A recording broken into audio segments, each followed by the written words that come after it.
Hello everyone, welcome back to your social science class. Today we are going to discuss our next lecture, that is how to create more employment. देखिए, इससे पहले lecture में हमने पढ़ा था, graph के through पढ़ा था कि कहाँ कौन से सेक्टर में, डैट इज़ प्राइमरी, सेकेंडरी और टर्शरी सेक्टर में किस सेक्टर में सबसे ज़्यादा एम्प्लॉयमेंट है और कौन सा सेक्टर सबसे ज़्यादा जीडीपी हमारी कंट्री को दे रहा है. अब हम पढ़ेंगे कि how to create more employment. Employment तो है, बट कैसे हम ज़्यादा एम्प्लॉयमेंट को क्रिएट कर सकते हैं. फर्स्ट में लिखा है कंस्ट्रक्शन ऑफ डैम. देखिए, प्राइमरी सेक्टर में चलते हैं, उससे एग्रीकल्चर सेक्टर भी बोला जाता है. एग्रीकल्चर सेक्टर बोला जाता है तो वहाँ पे लोग खेती बाड़ी करते हैं, क्रॉप का प्रोडक्शन करते हैं. अब क्रॉप का प्रोडक्शन करने के लिए सबसे मेन चीज़ होती है इरिगेशन. अगर टाइम टू टाइम क्रॉप को इरिगेट नहीं किया जाएगा तो क्रॉप ख़राब हो जाएगी. अगर जहाँ पे ज़्यादा खेती बाड़ी होती है, ज़्यादा क्रॉप का प्रोडक्शन होता है, वहाँ पे हम डैम का कंस्ट्रक्शन कर दे तो उससे क्या होगा, लोगों को रोज़गार मिल जाएगा. जो लोग खेती बाड़ी से जुड़े हैं वो खेती बाड़ी करने में उनको आसानी हो जाएगी, और जो लोग खेती बाड़ी नहीं करते हैं उन्हें जब तक वो डैम का कंस्ट्रक्शन होगा तब तक उन्हें वहाँ पे एम्प्लॉयमेंट मिल जाएगा. इस तरीके से हम लोगों को एम्प्लॉयमेंट दे सकते हैं, जो कि जिसकी कंस्ट्रक्शन ऑफ डैम की वजह से क्या होगा, लोगों को एक तो एम्प्लॉयमेंट मिल जाएगा, सेकेंड थिंग लोगों को इरिगेशन में हेल्प मिलेगी. अब देखिए, वो तो कंस्ट्रक्शन ऑफ डैम तो एम्प्लॉयमेंट देने की बात हो गई. अब देखिए, जो स्मॉल फार्मर्स होते हैं उनको हम कैसे हेल्प कर सकते हैं. Providing cheap credit facilities and crop insurance.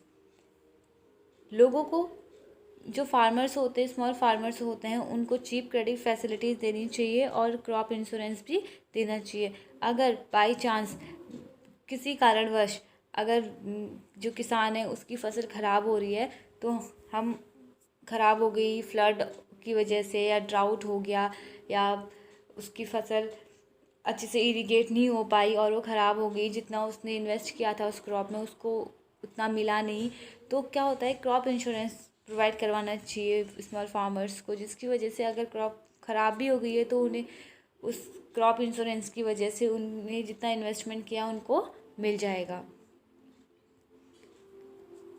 देखिए, अब जो फार्मर है प्राइमरी सेक्टर में, उसने क्रॉप का प्रोडक्शन किया, क्रॉप का प्रोडक्शन करेगा तो क्या करेगा, वो जितना उसकी नीड होगी वो अपने लिए स्टोर करके रखेगा अपने घरों पे या कहीं पे भी.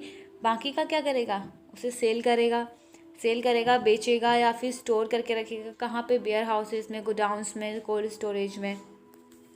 तो देखिए, अब हम यहाँ पे एम्प्लॉयमेंट की बात कर रहे हैं कि एम्प्लॉयमेंट कैसे मिलेगा. Invest on transportation and storage.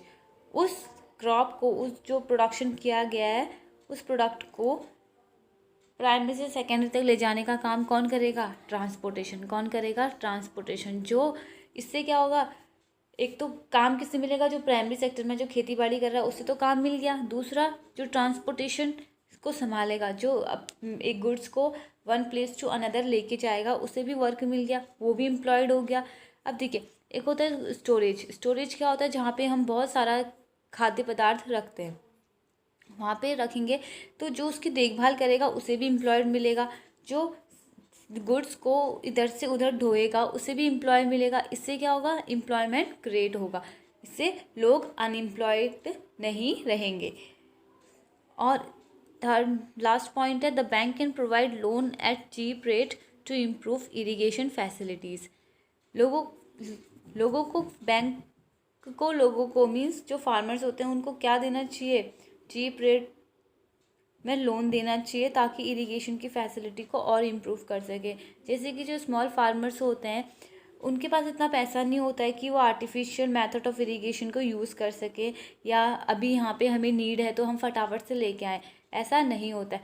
तो जो इरिगेशन के मेथड्स होते हैं उनको प्रोवाइड करवाया जाए, और जब अगर उस चीज़ के लिए लोन लिया जा रहा है तो चीप रेट में, मीन्स कम इंटरेस्ट में फार्मर्स को लोन प्रोवाइड कराया जाए. अब देखिए, ये तो बात हुई थी किस तरीके से हम पीपल्स क्रिएट कर सकते हैं एम्प्लॉयमेंट को. अब बात करते हैं गवर्नमेंट की. How to create more employment with the help of government. Government की हेल्प से हम कैसे एम्प्लॉयमेंट पा सकते हैं। India made a law imprinting the right to work. India ने एक लॉ बनाया था जिसमें सभी को काम करने का अधिकार है। काम करने का अधिकार है मीन्स सबको काम मिलेगा, सबको एम्प्लॉयमेंट मिलेगा। इसके तहत इंडियन गवर्नमेंट ने एक स्कीम चलाई थी, उसका नाम था मनरेगा। 2005 में चलाई थी। मनरेगा means Mahatma Gandhi national rural employment guaranteed act. Mahatma Gandhi national rural employment guaranteed act. ये कब स्टार्ट किया गया था? 2005 में। जब ये स्टार्ट किया गया था ये सिर्फ 200 डिस्ट्रिक्ट्स में ही लागू किया गया था, लेकिन अब इसकी जनसंख्या बढ़ चुकी है। इस स्कीम में क्या था? इस स्कीम में ये था कि गवर्नमेंट ने 100 डेज़ का वर्क लोगों को दिया था। लोगों एक कार्ड होता है, उस कार्ड को बनाना पड़ता है जिसके ज़रिए लोगों को 100 दिन का एम्प्लॉयमेंट मिलता है। 100 डेज़ के लिए वो एम्प्लॉयड रहते हैं वहाँ पे। अगर किसी कारणवश लोगों को उस 100 डेज़ का वर्क नहीं मिल पा रहा है तो गवर्नमेंट उसे रुपीज़ देगी। जैसे कि पेंशन मिलती है हैंडीकैप लोगों को, वृद्ध लोगों को, उसी तरीके से उनको भी पेंशन मिलेगी। जैसे कि एक कंस्ट्रक्शन वर्क हो रहा है, कंस्ट्रक्शन हो रहा है, एक बिल्डिंग का कंस्ट्रक्शन हो रहा है, बिल्डिंग मान लीजिए एक डैम का कंस्ट्रक्शन हो रहा है। इस डैम को कंस्ट्रक्ट करने के लिए केवल 100 लोगों की ज़रूरत है, लेकिन लोग कितने हैं? काम कितने लोगों को काम चाहिए? 150 लोगों को काम चाहिए। तो गवर्नमेंट क्या करेगी? 100 लोगों को तो काम देगी, लेकिन जो यहाँ पे बचे 50 लोग, इनको क्या कर देगी?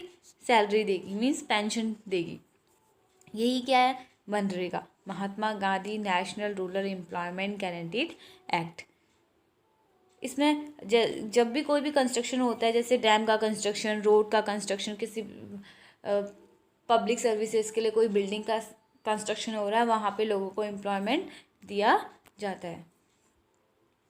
आई hope you understood all this topic कि मनरेगा के तहत लोगों को 100 दिन का काम मिलता है। अगर उस 100 डेज़ का काम उन्हें प्रोवाइड नहीं हो पा रहा है किसी कारणवश, तो गवर्नमेंट क्या करती है? उन्हें उस काम के बदले पेंशन देती है। ये स्कीम कब लागू हुई थी? ये स्कीम 2005 में लागू हुई थी। I hope you understood all this topic. Now move to the question. Our first question is NREGA has guarantee. अच्छा, वन थिंग इज डैट कि हम MNREGA and NREGA both are same. There is no difference between. इसका नया name दिया गया, इसको rename किया गया नरेगा। महात्मा गांधी हटा के नया नेम दिया गया NREGA, but they both are same. Then question is NREGA has guaranteed dash days of employment in a year in many districts of India. What are the correct number of days?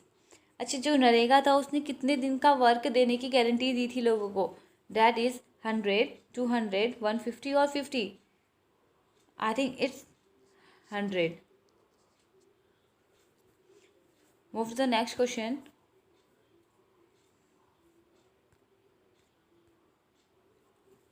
MNREGA stand for.